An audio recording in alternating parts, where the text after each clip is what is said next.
During the Battle of Uhud, when the Prophet Muhammad ﷺ was wounded, he went to Masjid Al-Fasa.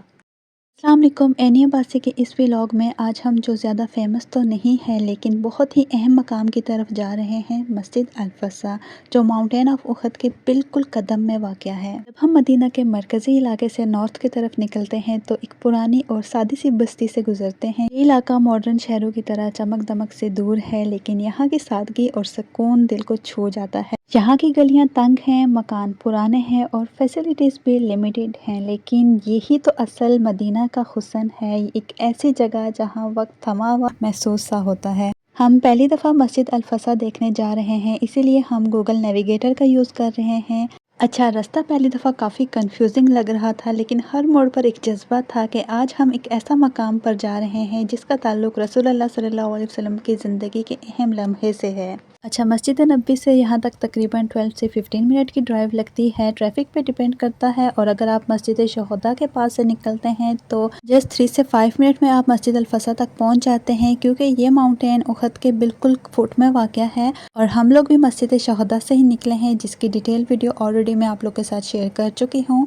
अगर आप लोग देखना चाहते हैं तो एंड स्क्रीन पे आपको वो व्लॉग मिल जाएगा। ये रास्ते मैंने फुल ही रिकॉर्ड किए क्योंकि मुझे बड़ा अच्छा लग रहा था। हर तरफ जब आप स्काई स्क्रैपर, लग्जरी बिल्डिंग्स और इस तरह की फैसिलिटीज़ देखते हो, लाइक हर तरफ ही डेवलपमेंट हुई हुई होती है, तो इस तरह की चीज़ें फिर काफ़ी यूनिक लगती हैं। अच्छा, रास्ते में कुछ बहुत सी जगह ऐसी थी जहाँ पर डेवलपमेंट स्लो थी, लाइक इन एरियाज़ को देख के मुझे बिल्कुल पाकिस्तान याद आ रहा था, जिसकी वो गलियाँ जो काफ़ी तंग होती हैं और यहाँ पर अभी कच्चे मकान होते हैं या तो अभी मकान बन रहे होते हैं। लाइक बिल्कुल ये एरिया उसी से रिजेंबल कर रहा था। गलियाँ कुछ जगह पर अनवैप भी लग रही थी और कचरे के डब्बे भी रखे हुए थे, लेकिन फिर भी इस जगह का एक अपना ही नूर लग रहा था। और अल्हम्दुलिल्लाह हम लोग मस्जिद अल-फसा पहुँच जाए, और यहाँ पर हमने थोड़ा सा वेट किया क्योंकि ऑलरेडी एक ग्रुप अंदर था जो कि इबादत कर रहा था।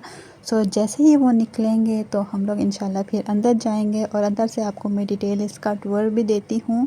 तो देख के सच में नूर ही नज़र आता है, क्योंकि बहुत ही नूरानी पहाड़ है ये।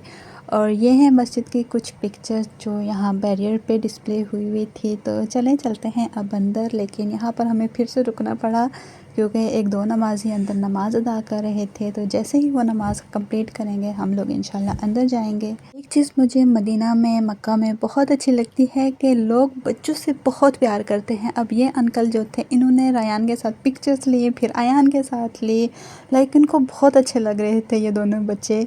अब चलते हैं मस्जिद अल-फसा के तारुफ की तरफ। मस्जिद अल-फसा, जिसे मस्जिद उहद भी कहा जाता है, एक छोटी सी मस्जिद है जो माउंट उहद के पाँव में वाक़या है। ये वही मकाम है जहाँ ग़ज़वा उहद के दिन नबी करीम सल्लल्लाहु अलैहि वसल्लम ने ज़ोहर की नमाज अदा की थी। एक और रिवायत में है, ड्यूरिंग द बैटल ऑफ उहद जब रसूलुल्लाह सल्लल्लाहु अलैहि वसल्लम ज़ख्मी हुए तो आप सल्लल्लाहु अलैहि वसल्लम इसी मकाम पर आए और यहाँ कुछ देर आराम किया और फिर यहाँ पर ज़ोहर की नमाज अदा की। इस मस्जिद को फ़सा इसलिए कहा गया है कि फ़सा अरबिक में मतलब है कुशादा होना या जगह देना।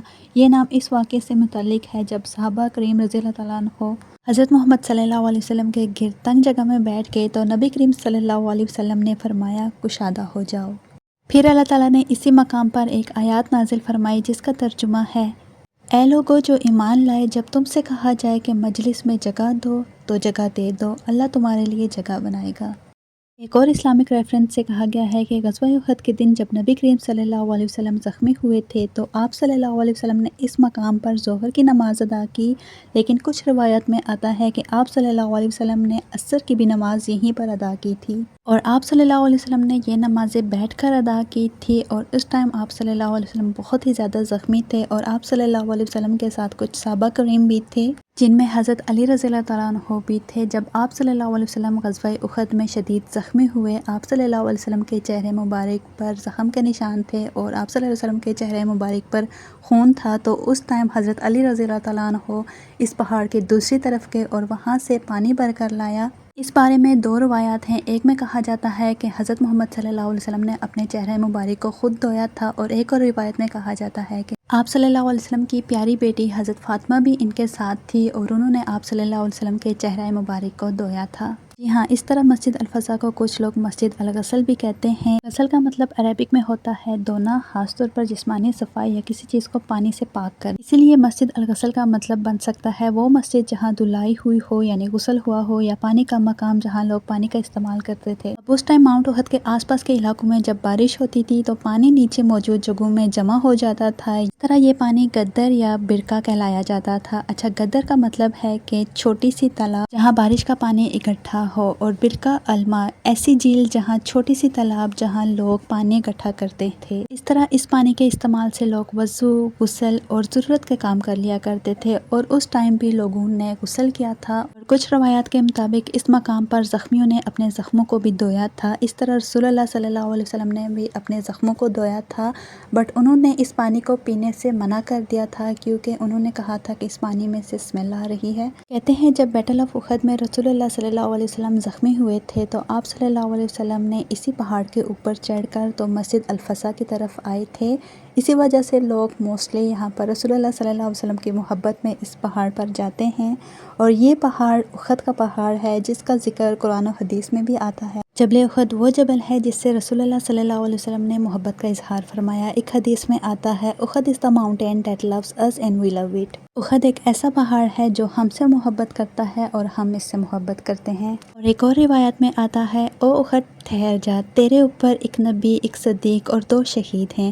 یہ اس ٹائم تھا جب نبی کریم صلی اللہ علیہ وسلم حضرت ابوبکر رضی اللہ تعالیٰ عنہ، حضرت عمر رضی اللہ تعالیٰ عنہ اور حضرت عثمان رضی اللہ تعالیٰ عنہ کے ساتھ احد پر چڑھ رہے تھے تو پہاڑ بھی ہل گیا۔ اسی طرح قرآن پاک میں بھی سورہ آل عمران میں غزوہ احد کے واقعے کا ذکر ہوا ہے، جو اس جگہ کی اہمیت کو اور بھی بڑھا دیتا ہے۔ قرآن پاک میں غزوہ احد کا ذکر کچھ اس طرح سے ہوا، اور یاد کرو جب تم صبح اپنے گھر سے نکلے تھے، مومنین کو جنگ کے لیے تعینات کر رہے تھے، اور اللہ سب کچھ سننے والا، جاننے والا ہے۔ اس طرح قرآن و حدیث کی روشنی میں رسول اللہ صلی اللہ علیہ وسلم کی زندگی سے ریلیٹڈ بہت سے واقعات ایسے ہیں جو ہمیں مسجد الفسا کی یاد دلاتا ہے، اور احد کی بیٹل فیلڈ سے تقریباً 800 میٹرز کی دوری پر ہے۔ مسجد الفسا کا ایریا ابھی پرانی ہی صورت میں ہے، یہاں کا جسٹ ایک محراب ہی بچا ہے اور کچھ جائے نماز ہی بچھائے ہوئے ہیں، لیکن سنا ہے حال ہی میں اس کو رینوویٹ کیا ہے، ریسٹور کیا گیا ہے اس ایریا کو۔ اب اس کی کرنٹ کنڈیشن، یہاں ایک ووڈن روف، یلو نیچرل سٹونز کا فلور اور انفارمیٹیو سائنس بھی لگائے گئے ہیں تاکہ ٹورسٹ یہاں پر جب آئیں تو ایزیلی اس جگہ کے بارے میں جان سکیں۔ اور یہ مقام ہمیں صرف ایک پرانی جگہ کا تصور نہیں دیتا، بلکہ یہ ہمیں یاد دلاتا ہے کہ جب مسلمان مصیبت میں ہوتے ہیں تو اس کا سہارا ہوتا ہے نماز اور دعا۔ مسجد الفسا کا واقعہ ہمیں یہ بھی سکھاتا ہے کہ زخم، تھکن اور مشکل وقت کے باوجود رسول اللہ صلی اللہ علیہ وسلم نے نماز نہیں چھوڑی۔